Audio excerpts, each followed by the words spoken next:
Thanks for watching, London. While we're just finished doing a video on a family session, where I talked about, allowing old things to be let go of and embracing opportunities to interact with your family. And I'm inspired because the same advice that I'm giving you, I just went through it myself. I just did it myself. I mean, I have older siblings where years we have not communicated, and God, it's a miracle. Only the grace of God could have opened the door for me now to be interacting with them on the level that we are. And I feel like, for me, over 20 years of being isolated, rejected, or misunderstood in my own family, a lot of that now is being healed. I can also say to you, I'm coming to answer a specific concern this go round. A person emailed me and asked me for some advice and some counsel, and said to me, you know what, I have a father who was never around for me in my life. This person never came through for me. They showed up in my life periodically here and there, but never really had a relationship with me and gave themselves to me as a father and son relationship. And the person also expressed to me that their father was abusive at times, not to them but to their mom. This same friend also expressed to me that their lack of relationship with their dad also opened the door basically for their mom to move on, marry someone else, and this other someone else was the individual that raised them and became their father all of their life. Now here it is years later, and this individual is grown now, says that his father wants to come back into his life because his father sees so many different things that has changed, and he's now a full-grown man. Here's what I say to you.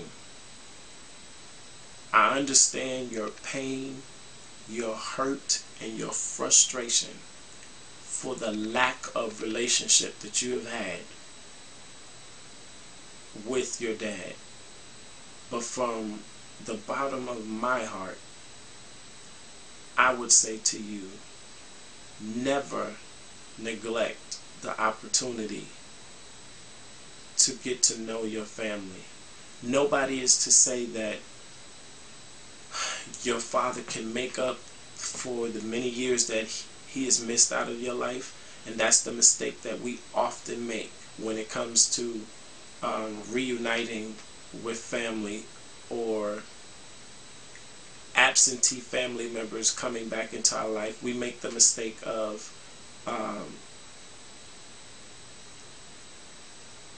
thinking that they can somehow make up for those years, or we carry the attitude that they owe us, or that they should be making up for the time that they missed in our life, or we put a demand on them that if you come into my life, then you're going to have to come through for me and do X, Y, and Z.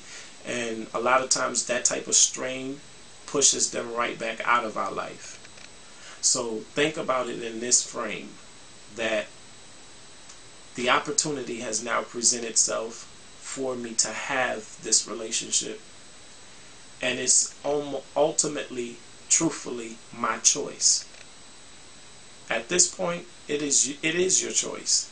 It is your choice whether you embrace this person or you deal with them casually and from a distance. That is your choice. Nobody can change that. Nobody can twist your arm and make you do something that you don't want to do.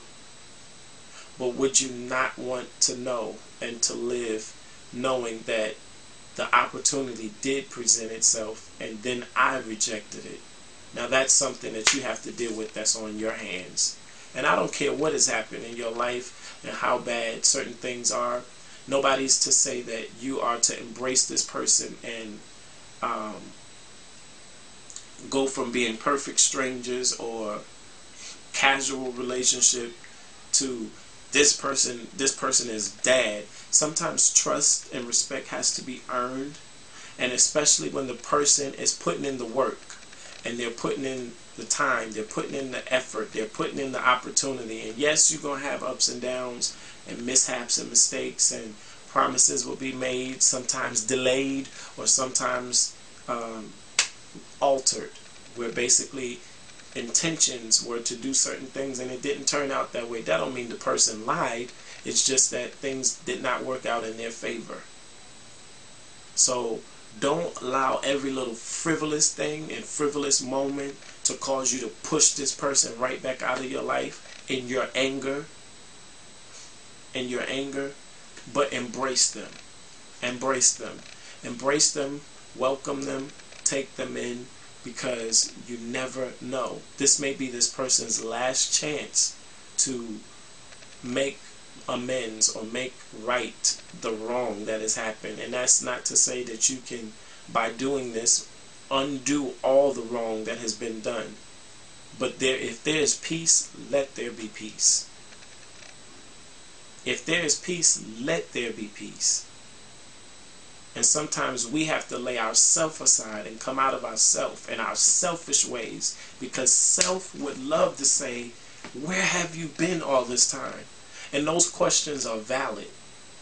Those questions are valid. But opening yourself up to say to this person, you know what? I do have my issues with how this relationship has gone. And all that I'm looking for and asking for of you is that you maybe could answer some of those questions. I may not even like what you have to say, but can you answer some of these questions? Can you give me some closure on certain things?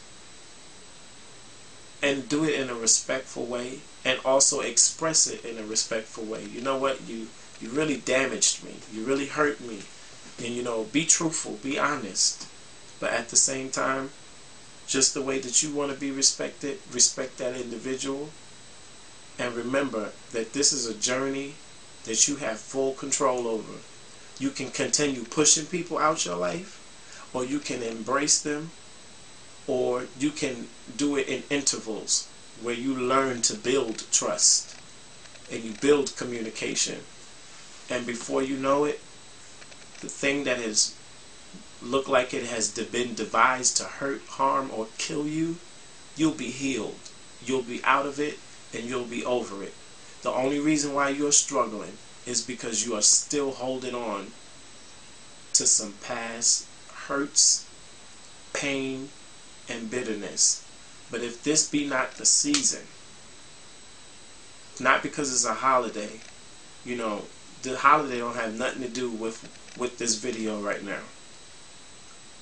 But this video is about the truth. Let this be the season that you release all of that stuff and embrace your mother.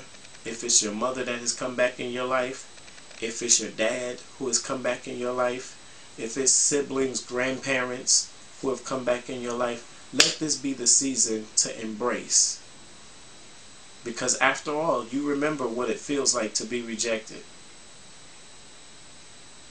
So, if there's nothing else that I can leave you with, forgive, walk in forgiveness, exercise forgiveness. And that's part of the key. Exercise forgiveness. Exercise it like a muscle. How many times should I forgive? Christian principle in the Bible teaches us 70 times 7 in one day. So that's over 400, close to 500 times. If somebody offended me in one day, I'm supposed to forgive them.